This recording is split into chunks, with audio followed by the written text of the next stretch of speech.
سب سے افضل عمل اول وقت پر نماز پڑھنا ہے۔ فرمایا جب آدمی نماز کے لیے کھڑا ہوتا ہے تو رحمت الہی اس کی طرف متوجہ ہو جاتی ہے، یعنی جو شخص یہ چاہتا ہو کہ اللہ تعالیٰ اس پر نظر رحمت فرمائے، اسے چاہیے کہ نماز میں کھڑا ہو جائے۔ جب بھی غم، دکھ، تکلیف اور پریشانی کی کثرت ہو تو نماز کے لیے کھڑے ہو جائیں، کیونکہ نبی صلی اللہ علیہ وسلم کا طریقہ یہی تھا۔ فرمایا میرے پاس جبریل آئے اور کہنے لگے اے محمد صلی اللہ علیہ وسلم، خواہ کتنا ہی آپ زندہ رہیں آخر ایک دن مرنا ہے، اور جس سے چاہیں کتنی ہی محبت کریں آخر ایک دن جدا ہونا ہے، اور آپ جیسا بھی عمل کریں اس کا بدلہ ضرور ملنا ہے، اور اس میں کوئی تردد نہیں کہ مومن کی شرافت تہجد کی نماز میں ہے، اور مومن کی عزت لوگوں کے مال سے استغنا برتنے میں ہے۔ پہلے تو زندگی کے کچھ حقائق بتائے کہ یہ تو ہونا ہی ہے، موت بھی ضرور آنی ہے، عزیز ترین لوگوں سے بھی لازماً جدا ہونا ہے، دس از فیکٹ آف لائف، اور اعمال کا بدلہ بھی ضرور ملنا ہے۔ اسی کے لیے تو اللہ نے یوم الدین رکھا۔ تو پھر انسان کرے کیا کہ اپنے رب سے تعلق درست کرے، اور دوسری طرف لوگوں کے مال سے بے نیاز ہو جائے، لوگوں کو ملنے والی دنیا پر غمگین نہ ہو، نہ اس کی ہرس رکھے، نہ اس کی طرف نظر اٹھائے، اور نہ ہی کوئی دل میں لالچ ہو۔ رسول اللہ صلی اللہ علیہ وسلم فرماتے ہیں میں نے خواب میں اپنے بابرکت اور بلند قدر پروردگار کو بہترین صورت میں دیکھا، بس اس نے کہا اے محمد، میں نے کہا اے میرے رب میں حاضر ہوں۔ اللہ نے فرمایا مقرب فرشتے کس بات میں بحث کر رہے ہیں، یعنی کس موضوع پر ڈسکشن جاری ہے؟ میں نے کہا میں نہیں جانتا۔ اللہ تعالیٰ نے 3 بار پوچھا، میں نے ہر بار یہی جواب دیا۔ پھر میں نے اللہ تعالیٰ کو دیکھا کہ اس نے اپنا ہاتھ میرے کندھوں کے درمیان رکھا، یہاں تک کہ میں نے اللہ تعالیٰ کی انگلیوں کی ٹھنڈک اپنی چھاتی کے درمیان محسوس کی۔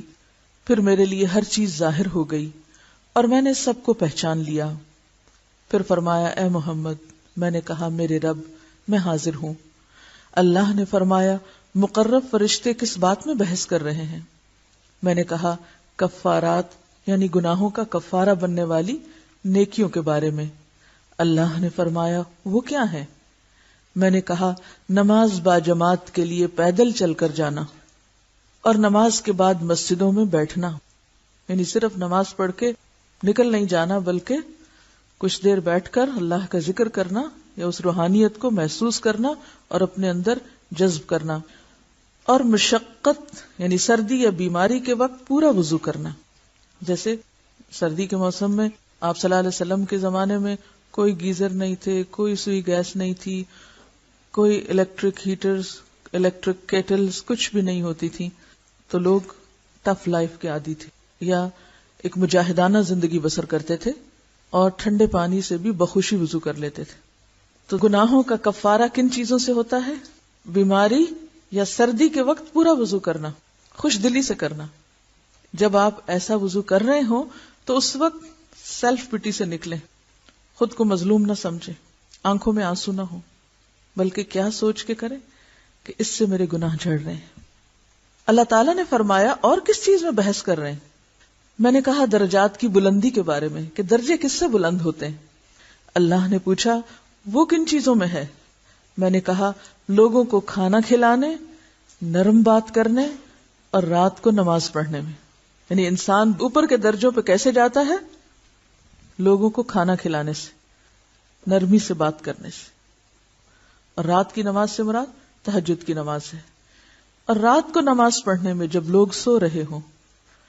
اب اگر آپ یہ 3 کام کر لیں تو 3 درجے اوپر چلے جائیں گے۔ اگر 3 نہیں کر سکتے تو 2 کر لیں، 2 نہیں کر سکتے تو کم از کم 1 تو کریں۔ مثلاً آپ کے پاس مال نہیں، آپ خود بھی کھانے کے لیے دوسروں کے محتاج ہیں، آپ کہاں سے کھلائیں دوسرے کو؟ اگرچہ انسان اس میں سے بھی لقمہ 2 لقمے دوسرے کو دے سکتا ہے، لیکن اگر نہیں تو دوسری چیز پر تو کچھ خرچ نہیں آتا، اور وہ کیا ہے؟ نرم بات کرنا۔ ایک ہی بات انسان 2 طریقوں سے کر سکتا ہے، سختی سے روب جھاڑ کر، چیخ چلا کے، اور نرمی سے۔ فرق صرف آپ کے اپنے مزاج کا ہے، آپ کی سوچ کا ہے، آپ کے اندر کی تبدیلی کا ہے. آپ کا ڈیسیژن ہے کہ آپ ایک ہی بات کو کیسے کہنا چاہتے ہیں. ہاں، اگر آپ نرم بات کریں گے، آرام سے بات کریں گے تو آپ کے درجات بلند ہوتے چلے جائیں گے، لوگوں کے دلوں میں بھی بلند ہوں گے. ایسا نہیں کہ صرف آخرت میں، دنیا میں بھی انسان کا مرتبہ بڑھنے لگتا ہے، وہ معزز ہو جاتا ہے. اور اگر آپ مجبور ہیں اپنی عادت سے کہ 20-30 سال میں اب اتنی پکی ہو چکی ہے کہ بازی نہیں آ رہے کوشش کے باوجود، تو پھر راتوں کی نماز شروع کریں. کہیں تو آگے بڑھنے کی کوئی عملی کوشش ہونی ہی چاہیے. صرف آرزوؤں اور تمناؤں سے بات نہیں بنے گی کہ صرف ہم سوچتے ہی رہ جائیں اور کریں کچھ نہ. پھر اللہ تعالیٰ نے فرمایا اپنے لیے جو چاہو دعا کرو.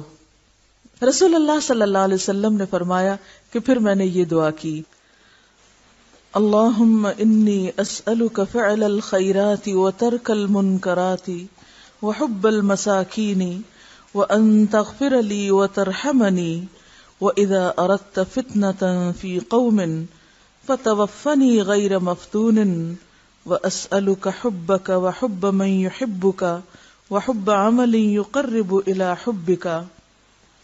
اے اللہ، میں تجھ سے سوال کرتا ہوں نیکیوں کے کرنے کا اور برائیوں کے چھوڑنے کا اور مسکینوں کے ساتھ محبت کرنے کا، اور یہ کہ تو مجھے بخش دے اور مجھ پر رحم کر، اور اگر تیرا کسی قوم کو آزمائش میں ڈالنے کا ارادہ ہو تو مجھے آزمائش سے بچا کر موت دے دینا. اور میں تجھ سے تیری اور ہر اس شخص کی محبت مانگتا ہوں جو تجھ سے محبت کرتا ہے، اور میں تجھ سے وہ عمل کرنے کی توفیق مانگتا ہوں جو مجھے تیری محبت کے قریب کر دے. نبی اکرم صلی اللہ علیہ وسلم نے فرمایا میرا یہ خواب حق ہے، بس اس کو یاد رکھو اور دوسرے لوگوں کو بھی یہ خواب سناؤ. میں نہیں کہہ رہی آپ کو، یہ آپ کے رسول آپ کو کہہ رہے ہیں کہ میرا یہ خواب سچ ہے، کیونکہ انبیاء کے خواب سچ ہوتے ہیں، وہ بھی وحی کی ایک قسم ہوتی ہے. خود بھی یاد رکھو اور دوسروں کو بھی سناؤ. آج اتفاق کی بات ہے کہ صبح میں یہی دعا مانگ کر آ رہی ہوں. میں روزانہ اس طرح دعائیں مانگتی ہوں کہ جیسے مسنون دعاؤں کی کتاب ہے تو وہ شروع سے شروع کر لیتی ہوں، اور قرآن پاک کی تلاوت کے بعد چونکہ دعا قبول ہوتی ہے تو میں پھر کچھ دعائیں جتنی میں خشوع سے یا شوق سے مانگ سکوں اتنی اس کتاب میں سے پڑھ لیتی ہوں، کیونکہ سب کچھ حافظے میں نہیں رہتا. اور پھر اگر ترتیب سے نہ مانگو تو ہم بعض اوقات صرف آدھی ایک ہی بات زبان سے ہلا کے اٹھ جاتے ہیں. وہ کیا ہوتا ہے کہ ہمیں عادت ہے ربی اعنی علی ذکرک و شکرک حسن عبادتک، وہ پتہ ہی نہیں منہ سے کیا نکال گئے، ختم ہو گئی، رٹا ہوا ہے جملہ دہرا دیا. تو اس طرح کیا ہوتا ہے ہر روز نئی دعائیں سامنے آ جاتی ہیں اور آپ کا شوق بھی برقرار رہتا ہے. اچھا، آپ صلی اللہ علیہ وسلم نے مساکین کی محبت کیوں مانگی؟ مساکین کی محبت مانگی ہے آپ نے کہ یا اللہ میں تجھ سے سوال کرتا ہوں حب المساکین. کیوں؟ تکبر ختم ہوتا ہے. اور مسکین کا لفظ سین کاف نون سے ہے، سکنا، ٹھہرا ہوا، یعنی مالی کمی کی وجہ سے یا پھر اس کے ساتھ مزید تعلیم کی کمی کی وجہ سے، محبت کی کمی کی وجہ سے، معاشرے کی لاپرواہی کی وجہ سے کسی کام کے قابل نہیں ہے، ٹھہرا ہوا ہے، اس کے اندر کوئی کانفیڈنس نہیں، وہ آگے نہیں بڑھ سکتا، زندگی کی دوڑ دھوپ میں حصہ نہیں لے سکتا. بیسیکلی زندگی کی خوشیوں اور زندگی کی جو ایک عملی روا روی ہوتی ہے اس میں وہ حصہ لینے پر قادر نہیں، شرمایا، جھٹکا ہوا، پیچھے پڑا ہوا، اس کی ضروریات اس کو دم نہیں لینے دیتی. اور جو محروم طبقات ہوتے ہیں عام طور پر کوئی ان کی طرف توجہ نہیں کرتا اور ان کو انسان ہی نہیں سمجھتا. لیکن اللہ کے رسول صلی اللہ علیہ وسلم ان کی محبت مانگ رہے ہیں، کیونکہ اگر ان سے محبت ہوگی تو ہی ہم دنیا میں ان کے ساتھ خیر و بھلائی کر سکتے ہیں، ہمارے اندر کا تکبر اور فخر اور غرور بھی ٹوٹے گا. اور اس کے ساتھ ساتھ یہ بات بھی یاد رکھیے کہ قیامت کے دن انسان اسی کے ساتھ اٹھایا جائے گا جس سے وہ محبت کرتا ہوگا. اور ایک اور حدیث سے پتہ چلتا ہے کہ مساکین جنت میں 500 سال پہلے داخل ہوں گے. تو پھر مساکین کی محبت مانگنا کوئی معمولی کام نہیں. کبھی آپ نے مانگی؟ سچ بولنا ہے، کوئی ضرورت نہیں مجھے خوش کرنے کی، نہ اس کا کوئی فائدہ ہے مجھے خوش کرنے کا، اور نہ میں چاہتی ہوں کہ آپ مجھے خوش کریں. اگر ہم مانگتے بھی ہیں تو بس بے شعوری طور پر وہ جو قرآنی اور مسنون دعاؤں میں ایک دعا آتی ہے، اللہم احیینی مسکینا و امتنی مسکینا واحشرنی فی زمرۃ المساکین، لیکن اس سے زیادہ ہم کبھی شعور سے مساکین کی محبت نہیں مانگتے، اور جب مانگتے نہیں کرتے بھی نہیں. مساکین سے ہم محبت بھی پھر نہیں کرتے. کوئی شخص جو ہمیں رتبے میں اپنے سے کم نظر آتا ہو، اس کی طرف ہم کس شوق کے ساتھ بڑھتے ہیں، اس پر کیسی نظر ڈالتے ہیں، اس کے لیے ہمارے دل میں کیا جذبات ہوتے ہیں، اپنا جائزہ لیجئے اور پھر معلوم کیجئے کہ نماز کیا سکھاتی ہے؟ تواضع. نماز کیا ہے؟ غرور، سرکشی اور تکبر کی نفی. تو عملاً یہ کیسے ہوگا؟ جب ہمارے اندر حب المساکین ہوگی. حب المساکین. تو آپ صلی اللہ علیہ وسلم اپنے لیے خاص قبولیت کے مقام پر کیا دعا مانگتے ہیں؟ اللہم انی اسألک فعل الخیرات وترک المنکرات وحب المساکین. تو آئندہ اس دعا کو شعور کے ساتھ پڑھنا ہے کہ اللہ کمزور، مظلوم، بے کس، بے سہارا لوگوں کی ہمارے دل میں محبت ڈال دے تاکہ ہم ان کی خیر خواہی اور بھلائی کا کچھ کام کر سکیں، اور پھر ان کی وجہ سے ہم پر بھی کچھ رحمت ہو جائے. کیونکہ بعض روایات میں یہ بھی آتا ہے کہ تمہیں رزق تمہارے کمزوروں کی وجہ سے دیا جاتا ہے، اور اگر ہم ان کو دھتکار دیں، جھٹک دیں، دور کر دیں، ان کو اپنا رشتہ دار بھی نہ سمجھیں، کیونکہ بعض اوقات جو خاندان کے اندر مادی اعتبار سے کمزور لوگ ہوتے ہیں عموماً ہم ان کو اگنور کر دیتے ہیں یا اپنا رشتہ دار بتانے سے بھی ڈرتے ہیں کہ اس سے ہماری شان میں گستاخی ہوگی، ہماری شان کم ہو جائے گی. اس کے برعکس ان رشتہ داروں کو جو دنیاوی مرتبے اور مقام کے اعتبار سے بڑے ہیں، وہ خواہ دور کے ہوں خواہ رشتہ دار نہ بھی بنتے ہو، کھینچتان کے رشتہ دار بناتے ہیں کہ ان کے ذریعے تھوڑی سی ہماری شان بھی بڑھ جائے. خود تو کچھ کیا نہیں، چلے انہی کے تو فیل ہم بھی تھوڑے اونچے ہو جائیں.